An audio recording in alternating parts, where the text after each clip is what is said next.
So I have the great honor today of presenting Dr. Giovanna da Silva. Dr. da Silva is a colorectal surgeon at the Cleveland Clinic, Florida, and associate professor of surgery at Ross Medical School. She graduated from colorectal surgery training in Brazil in 1999 before joining the Cleveland Clinic, Florida as a research fellow from 2000 to 2004. After this time, she did her general surgery residency at Mount Sinai School of Medicine before returning to the Cleveland Clinic, Florida for her colorectal fellowship in 2009. In 2010, she joined as a clinical associate and joined the staff in 2011. She's currently the director of research in the Department of Colorectal Surgery and the co-director of the Hereditary Colon Cancer and Polyposis Center. Under her leadership as the director of clinical research, the clinical and research fellows have delivered over 150 presentations at major regional, national, and international meetings, as well as published over 400 peer-reviewed manuscripts and more than 30 textbook chapters. Because of her efforts, Dr. da Silva was awarded the Scholar of the Year this year at the Cleveland Clinic, Florida. She's also a member of ASCRS and SAGES. She's a member of the research committee of both institutions and serves as a reviewer for grants and abstract selection for the annual meetings. She's also a reviewer for DCR and surgical endoscopy. And this past year, she co-chaired the ASCRS meeting in Seattle. I've had the pleasure of working with her for the past year, and her rotation is one of the fellows' favorites. So it's my pleasure to introduce her talk on sacral nerve stimulation. Good evening, everyone. Thank you, Meredith, for the invitation to be talking today. I think for the introduction, my greatest reward is really the opportunity to train fellows, especially, fellows like you. So thank you so much. I'm going to start sharing my PowerPoint. And so we're going to be talking about sacral neuromodulation for fecal incontinence. I have no disclosures. I'll be talking a little bit about the technique, mechanism of action, outcomes, complications, and management.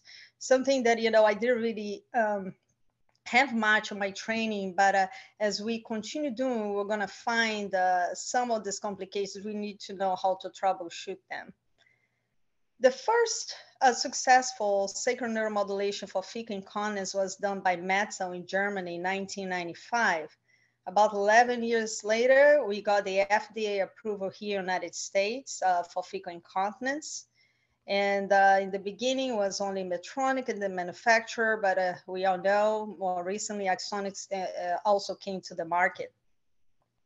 Since then, sacral neuromodulation has been really the option for moderate to severe fecal incontinence. And how do we know that, right? So there are different scoring systems, and even just by talking to the patient. But to be practical, we use this at the clinic, as the Cleveland Clinic Fecal Incontinence score. I think a lot of you are already familiar with that. Takes in consideration the type of incontinence and the frequency that they occur. The score ranges from 0 to 20, 20 being the worst, but anything about 9 has already a significant impact on this patient's lifestyle. The technique is done in 2 phases. There is a test phase that is the basic, it can be a basic evaluation test. This is also referred as peripheral nerve, the PNE test, that it can be done in the office. We use a basic evaluation lead, and you don't need fluoroscopy, just use landmarks. It's a good way to do because you save a trip to the OR. But the other one is the one that I usually do, is the advanced evaluation test, also referred as stage 1, when we are ready to implant the permanent lead that is going to stay there in case this patient goes to stage 2. It can last 14 days, is done in the operating room, and always is going to utilize fluoroscopy. So if the patient has at least 50% of improvement in the biodiary, we then proceed with the stimulated, with the full implantation. Now, if you do a PNE test and is inconclusive, you can always do the stage 1 and then see if this patient responds and go or not for full implantation. The technique starts with a good position. Make sure this patient is not tilt to the sides, the feet is exposed. These usually prep this with chlorhexidine. I give NSAF or vancomycin as a prophylactic antibiotics. Here I'm checking the coccyx and going 9 centimeters above. It's not important. The more important thing is really to get the middle edge of the foramen marked. And I marked in both sides, as you can see here. Then we go in the lateral view. And now I'm gonna see how my needle, where I'm gonna end. I put the hemostat. You can see here, this is the iliac shade, right? As it finishes, it usually is gonna finish here in S3, and then you can see the hillock. So we know that this is the point that we are gonna go. And the way that we wanna go the needle is parallel to the fusion plane. Now I'm gonna introduce the needle. And I introduce on the fluoroscopy, advance there to the end plate. And then now I'm gonna check for bellows and for toe flexion. So here, usually I try both sides. Often I do because I want the side with the lowest stimulation to obtain a response. Once I do that, I pick the side that had the best response, remove this little, the stylet here, the pink one, and now I'm gonna introduce a guide wire and then the lead. But before that, sorry, I'm gonna put this dilator, very important here. I know this dilator is very important. As we introduce on the fluoroscopy, you wanna make sure that I'm gonna stop in the middle of the bone here. Don't go further because it can create a path, a false path, and that can be problematic. So once I put the dilator, now I'm gonna put my lead and should be introduced in a posterolateral, point this way or that way. And there is a little blue tip here that will show the direction that it's going. And then I'm gonna deploy by keeping the lead in place, my eyes on the screen, and then slowly removing, retracting the sheath. Okay, so here I already placed, I'm removing the sheath. And I'm gonna test it again. I test here for bellows and for toe flexion. And again, I test each one of the 4 electrodes at the point of a contact. And what I want is to see a response of the bellows and the toe flexion with less than 2 voltages. So it is important here to keep in mind, like if you have heel rotation, you might be in S2. If you have only bellows and no toe flexion, you might be in S4. Now, uma vez I confirm I have all the 4 electrodes, I obtain a response.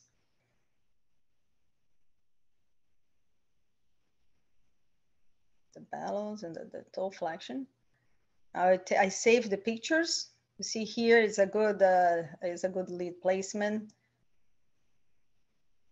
I create a pocket. We do copious antibiotic irrigation with NSAF or any other antibiotics that you might want. And now I'm going to introduce this tunneler to transfer the lead from the midline to this pocket. Be careful here not to dislodge the lead.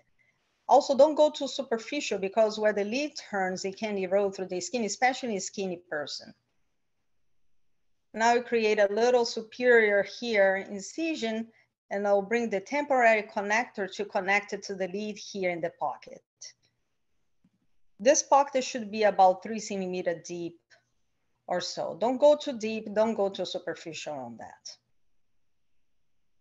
Here's just a picture to show this patient is gonna have a bandage for 2 weeks, no shower, don't get wet. If they respond, we come back for the neurostimulating implantation.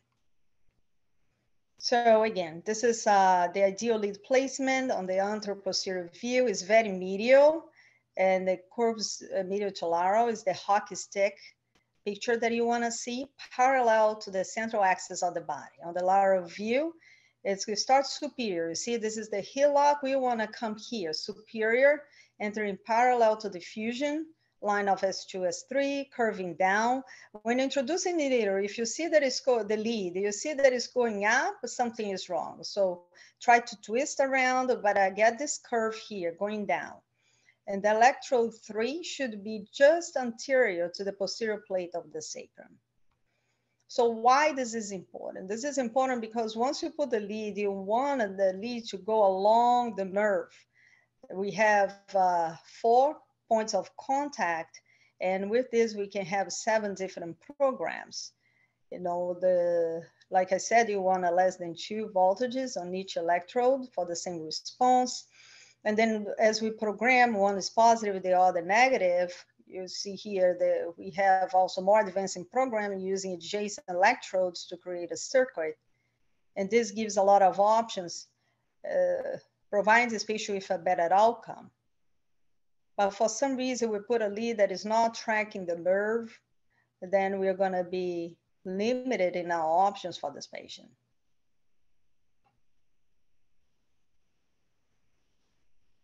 And another example of a lead that is crossing the nerve, same thing. There is a little touch of the electrode 3, but the distal barely doesn't touch the nerve. So in ACU, once the patient is awake, we stimulate, and then we ask where they have the sensation. In the past, we did the surgery with the patient on their MAC, but always trying to wake them up, trying to say, hey, where are your sense? Do you have any sensation? But for a long time now, we don't do that anymore. It's not necessary. So this patient, they sleep through the procedure, but in ACU, wake them up and we test sensation. We want them to have the sensation in the midline, right, where you sit to ride a bike. In male, from the scrotum to the perianal area, females from the vulva to perianal area, both on the same side where the lead was placed. So what is the mechanism of action? Few theories have been postulated, but still it's not completely known.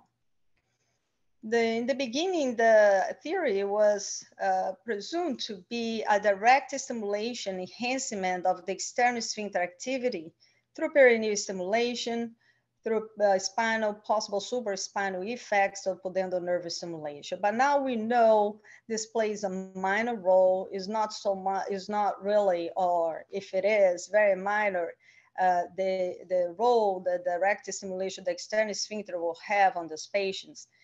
It seems to be more a somarovisceral reflex through stimulation of the pudendal nerve, leading to inhibition of colonic activity and activation of internal sphincter. An even more prominent role to have central effect that the sacral neuromodulation has is really more in the brain, coordinating the inhibition of the defecation reflex and colonic motility. There are a few studies that have shown this. This is just one of them. Is done in human, where they measure the PET for cerebral blood flow.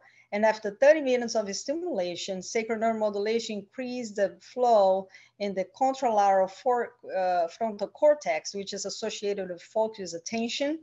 And after 2 weeks of stimulation, there was also ipsilateral caudate lobe activation that is associated with learned activity and reward processing. Some studies have shown how sacral neuromodulation can actually impact the distal colonic motility. This is a double-blind crossover study of 11 patients with moderate to severe fecal incontinence. So they use this long manometry tube, they clip to cecum, and they measure colonic motility using true stimulation or sham.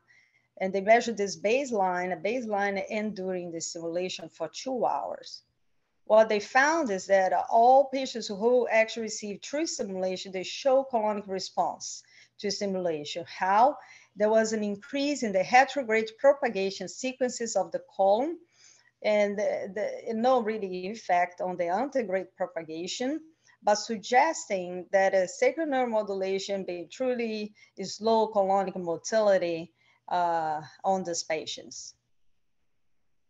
In another study, looking at actually using now scintigraphy in colonic trans studies, before and after successful sacral neuromodulation. They also show increase in retrograde transport in the ascending colon. This study showed reduced antegrade transport in the ascending colon, and there was a trend to increase colonic trans time. This study evaluated the impact of sacral neuromodulation in rectal sensory function. It was a prospective study with 23 patients that underwent stage 1 for 2 to 3 weeks. And what they found is that 70% of the patients had significant clinical response. Though those that only the responders, it was seen an increase in resting pressure, also in the maximal tolerated volume and pressure and the urgency. So these patients, they are able to hold off more and have less urgency. That does improve the incontinence. So in summary, similar to overactive bladder, there seems to have an impact on neural component through afferent modulation, brain center effects, sensation, and also impact on functional components just like motility and capacity. What about outcomes? So the trial that obtained the FDA approval was actually, Dr. Wexner was the PI on this, was a multi-center trial including 120 patients who proceeded to stage 2.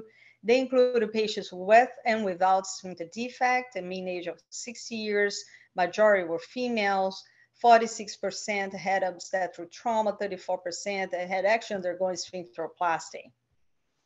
And they found a significant reduction in the weekly incontinent episodes, in the urgency, in the fecal incontinence severity index, and also in quality of life. And as a secondary measure in the self-rated bowel health. When using the definition of success, or 50% or more of improvement, you see that 83% were successful at 1 year, 85% in 2 years, and 41% was completely continent. So this was like evolutionary. And that's how we obtained the FDA approval. What about the long term?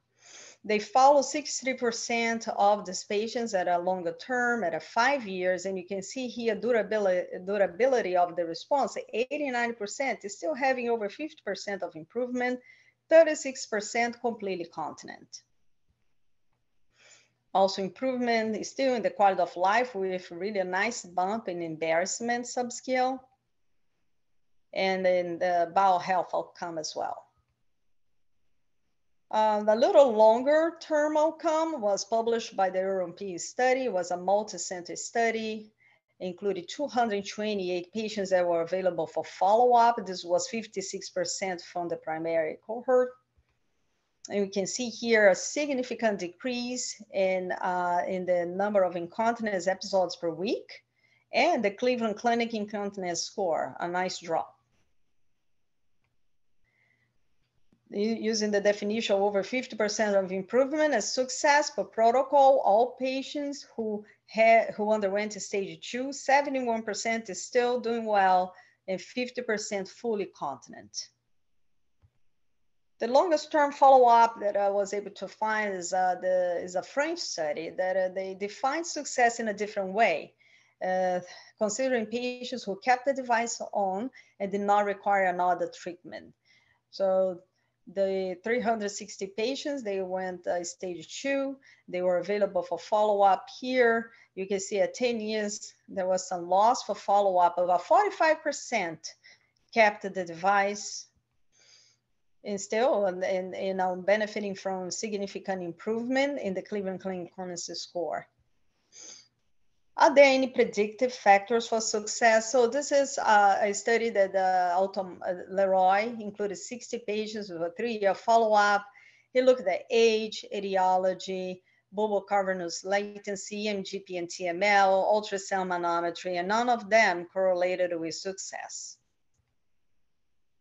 This is a study by Altomar. They included 85 patients and compare the 43 patients who had the PNE test versus 42 with the quadrupole electrode 47% of the patients underwent permanent implant, but the patients who had a quadripolar, the one that in the OR already put in the permanent lead, they did significantly better than the ones that had the testing in the office. Multivariate regression show that age, duration, continence, and on manometry, PNTML, diabetes did not affect outcomes, but only quadripolar lead was associated with a better outcome. Now, the more recently, the fact that these patients with a high-grade intussusception or internal rectal prolapse, they are more associated with incontinence rather than constipation. Like when I was being trained, we associated the internal prolapse more, related associated with constipation. But now we know that a lot of these patients, they are actually incontinent. And this author was able to show this is an important factor for these patients undergoing S&M. Why? Because he evaluated 106 patients, and on the fecogram, 34% had internal prolapse. Now, the success was significantly worse in these patients who had the prolapse, 69% compared to 86%. And this was like both in stage 1 and even 1 year later. Improved incontinence score and quality of life occur only in patients who did not have the internal prolapse. I'm going to move on now for complications and management. There are complications that can be basically divided in device-related, stimulation-related. The most common of them is pain, stimulated displacement, device erosion, infection, lead migration, and stimulation-related is lack or loss of response, and then there's undesirable stimulation of pain. The US trial that I mentioned before had 20% of complications. The most common was implant site pain, followed by paresthesia, change in stimulation, infection, urinary incontinence, and others. These patients, the majority actually of these complications were treated just by changing programs and conservatively. When you look over the course of 5 years, about 40% of these patients had at least one revision or replacement on explant. The most common reasons for revision was device migration, for replacement was barrier depletion, and explantation, lack of efficacy. A 7-year outcome, this is the complications of the European study.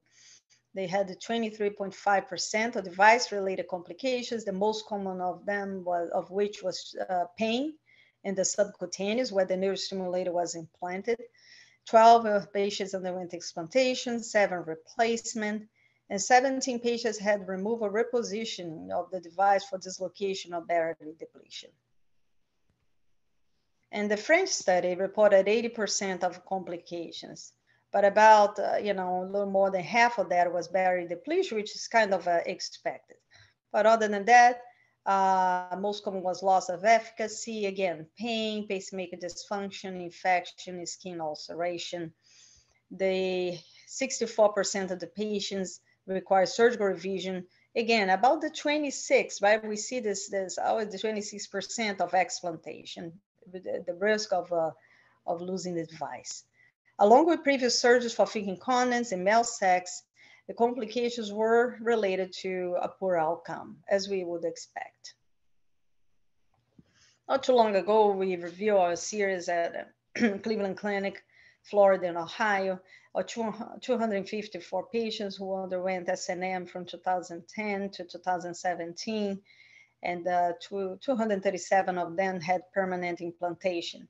This is a follow-up of 26 months. We are trying to update the series. The most common reason for fecal incontinence was obstetric trauma.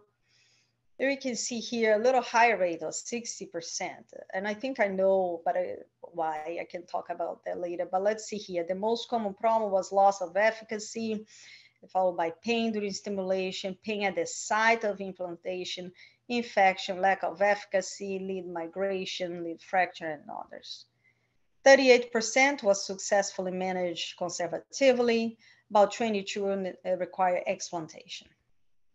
Outcomes is still very good. From 16, a drop to 8.8 in the Cleveland Clinic's continence score.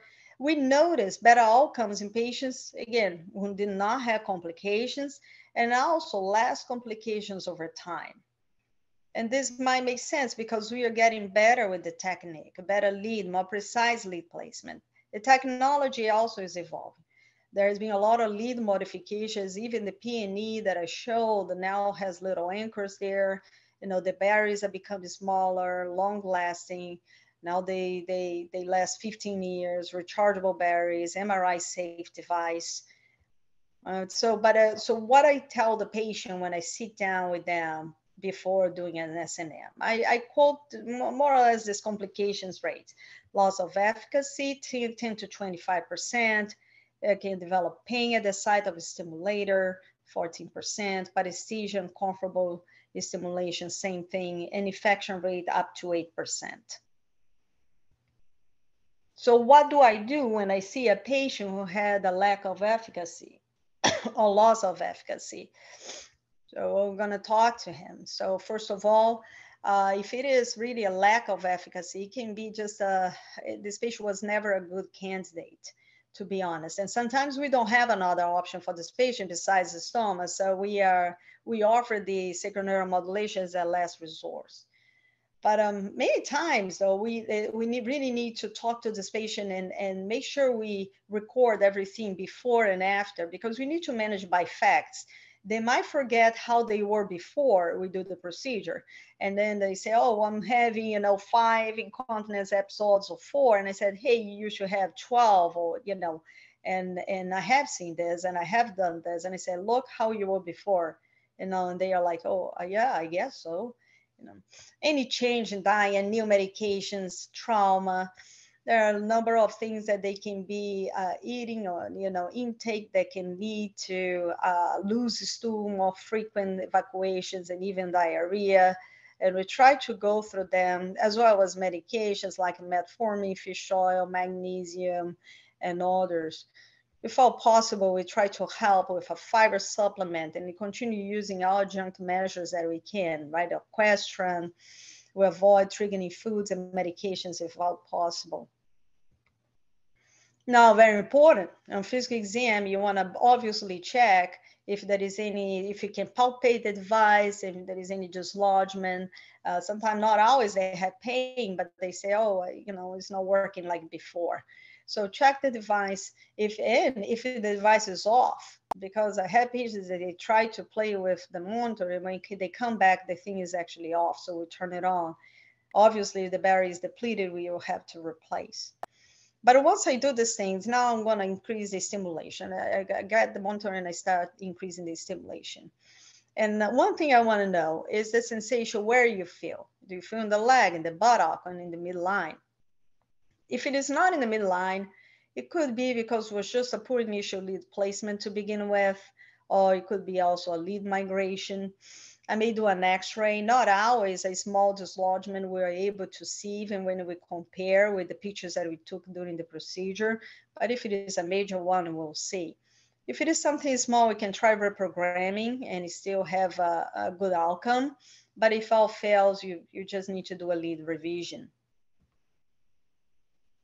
This is just an example here. I don't know if you can see what's wrong with this, right? So if you look at the distance. This is not medial. It's just a poor lead placement to begin with. This electrode is above the end plate here. And in this case, it's a report in the literature. Look how the lead migrated internally. And this patient actually came having leg pain. This is another case. Look, migrated to the sciatic foramen in this case in the literature. So that's what I was saying. Like when we introduce the introducer, the dilator, make sure you don't pass points, not to create any false pathway. Okay, same thing here. So this patient obviously you would need lead revision. This is actually a case of mine. I don't put my name, I don't want to credit on this, but you see, I don't know if you can appreciate this, but his pacemaker flipped a few times here and ended up leading to lead dislocation. So don't make your pocket too big. That's another thing. But this patient baseline had some infection and ended up having this complication. So midline sensation, if yes, I'm also going to check the system integrity. Sometimes you can have one of the leads electrodes broken, you know, and you can try still reprogramming around that and save the lead. But if it fails, we need to do a lead revision. But more often, what I'm going to do, I'm going to sit down with this patient. I'm going to start increasing my the stimulation. I want to write down what is the lowest amplitude that the patient has sensation, each one of the programs, and where the patient is sensing. So I go through program 1, 2, 3, 4, 5, 6, 7. I write down, you know, program 1 at a 2, they start having in midline, you know, with 3 millivolts, they start. So I write down these things. You know, once I do this, I increase the amplitude, I'll put it just below what they sense, the sensory threshold. Now, there are other things also that can be done. We can change the pulse width and the frequency. I usually defer that to my representative. Now, once you change the program, you know, patients, they want to go keep going up, you know, every time. Oh, it's not working up. No, we need to really tell them, wait and stay, you know, 1 or 3 weeks in the same program. Don't change, just leave it. And if any moment there is a question whether this is really making a difference or not, we can turn the device off. If all fails, then we should do a lead revision.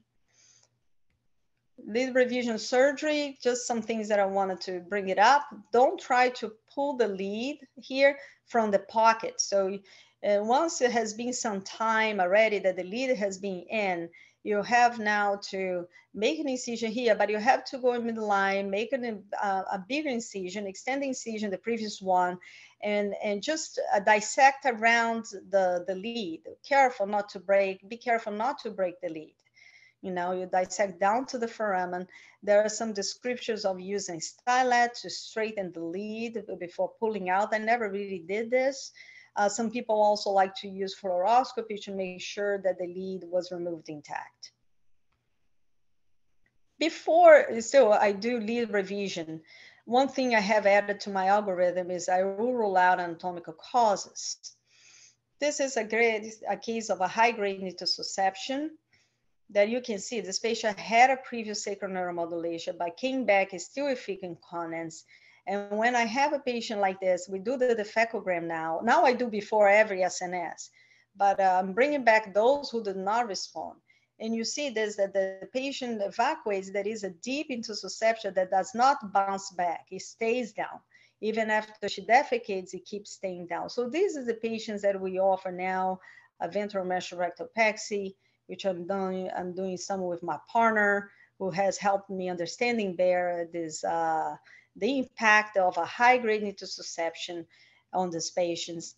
And I said that I changed my algorithm because sacral neuromodulation is not going to correct this anatomical problem that the patient has.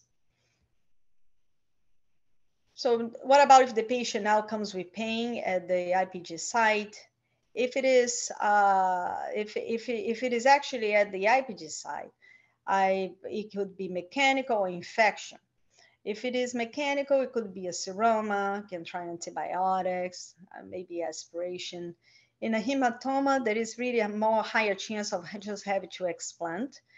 And wound, if it is a wound dehiscence, we need to bring this patient back and close the wound in the OR as long as the pacemaker, the neurostimulator was not exposed. But if there is a device erosion, then we need to explant. Device dislodgement or torsion, we should really do reposition. We still might be able to use the same device. If there is an infection less than a month, a study has shown that this patient might respond to antibiotic trial. I actually even admit these patients and I give them to IV antibiotics, and then I send home with a course of PO antibiotics. If it has been more than a month, better just to explant.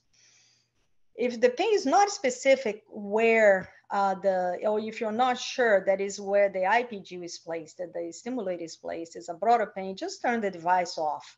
If the pain persists, it is something else. Could be sciatic, back pain, and then you had to refer this patient.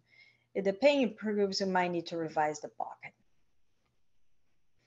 These are some of the cases. A patient of mine who had an infection, or it could be a device erosion. Patients sometimes have a fall, develop a hematoma, and come with this, with the device erosion. Here you can see what I said, when I put a tunnel, I go a little deep just to avoid this turn that the lead makes when we are transferring to the pocket. So I go like almost perpendicular, and then I transfer to the pocket with my tunneler.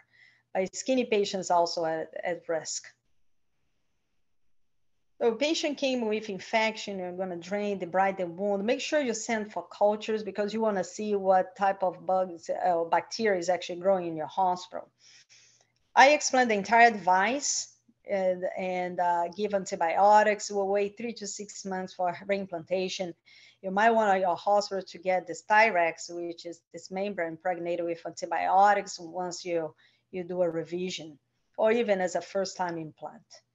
If there is no infection, you may be able to use the same pocket, and you can go even below the capsule to become a little deeper. Undesirable stimulation include pain, discomfort in buttock or leg, unwanted leg, toe movement, transient electric shocks, unwanted vaginal benign sensation, unintentional change in body defecation. Possible causes: high stimulation amplitude, suboptimal implantation of a lead, lead migration or short circuit, some breakdown in the system. So when I see this, again, I turn off the device. If the symptoms persist, we attribute it to something else. And I have done that a few times. If I turn off the device, the symptoms resolve, reduce the amplitude of the stimulation. The system persists, we're going to check the impedance. If abnormal, we'll reprogram further from the current setting, change to the next best electrode configuration. And I often also get help from my rep when things become more complicated.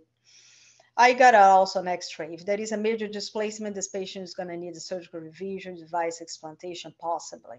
If it is a minor displacement, you still can try to reprogram. And if you fail, then surgery will be required.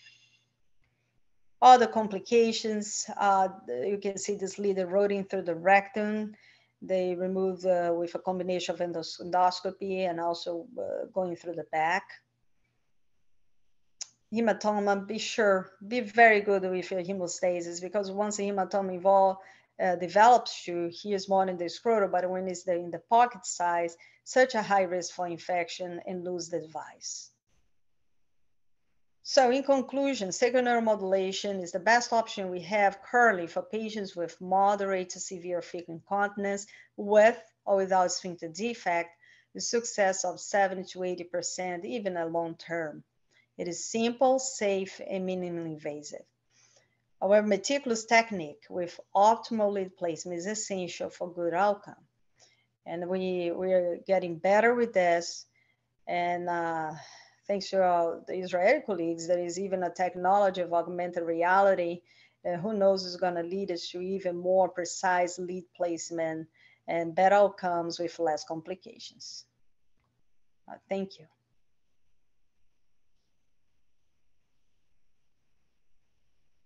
All right, excellent talk. We have a couple questions. So Dr. Modi said, excellent talk, thank you. What are the credentialing requirements to perform S&M?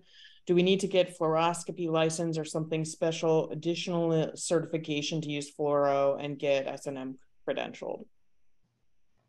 No, so every hospital, they have their own process for credentialing.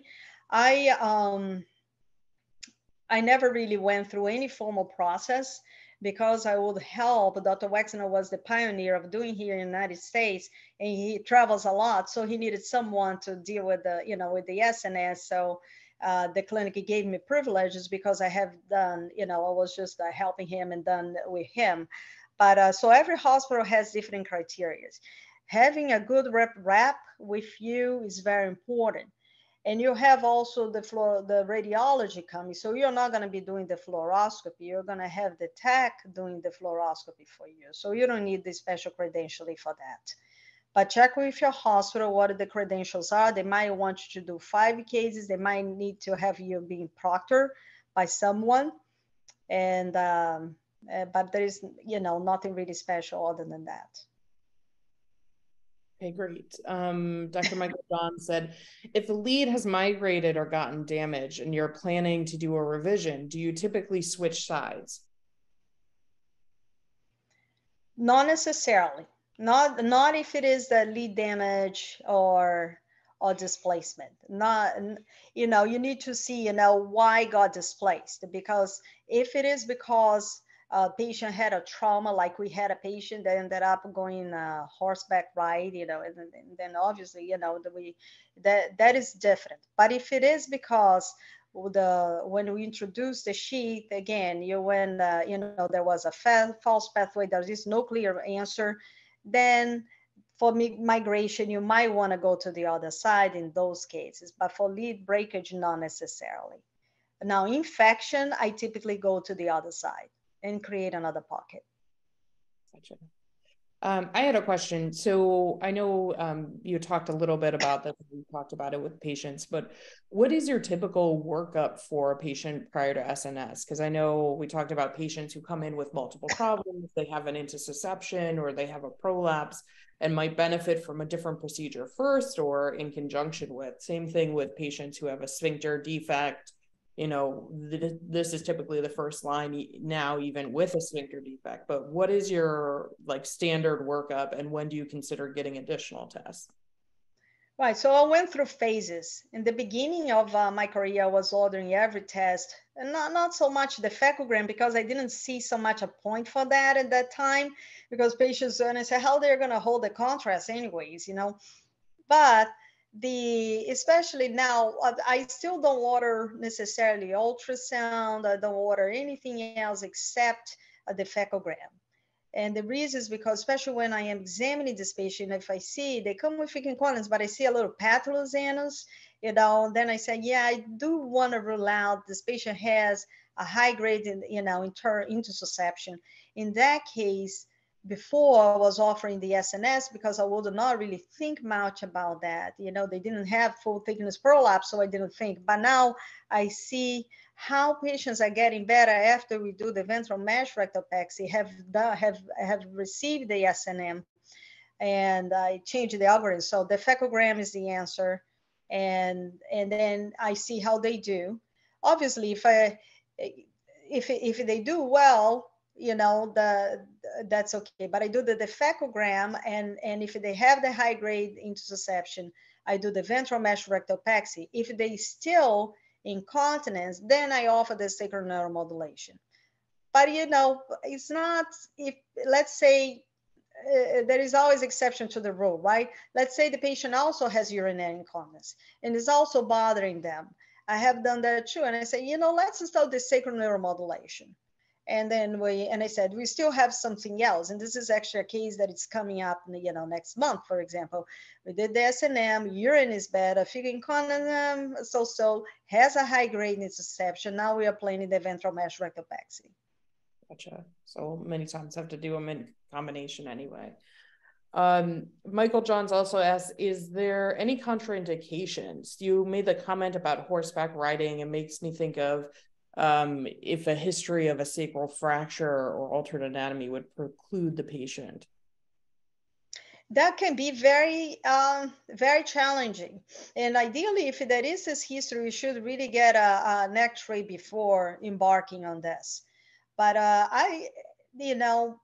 because we don't really know necessarily how sacral neuromodulation works, I think as long as the patient has the sacrum there, and that is, and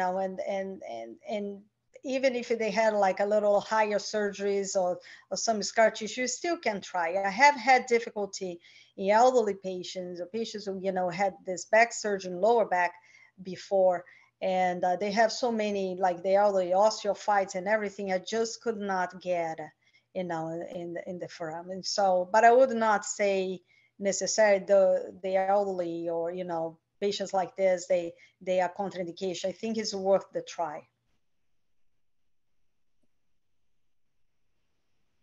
Okay, great. I don't see any other questions. I'll just check Surgeon and make sure I'm not missing anything. Yeah. So with that, I think great talk. We'll end a little bit early. So have a great night, everyone. Thank you. Thank you for having me. Bye-bye. Thank you.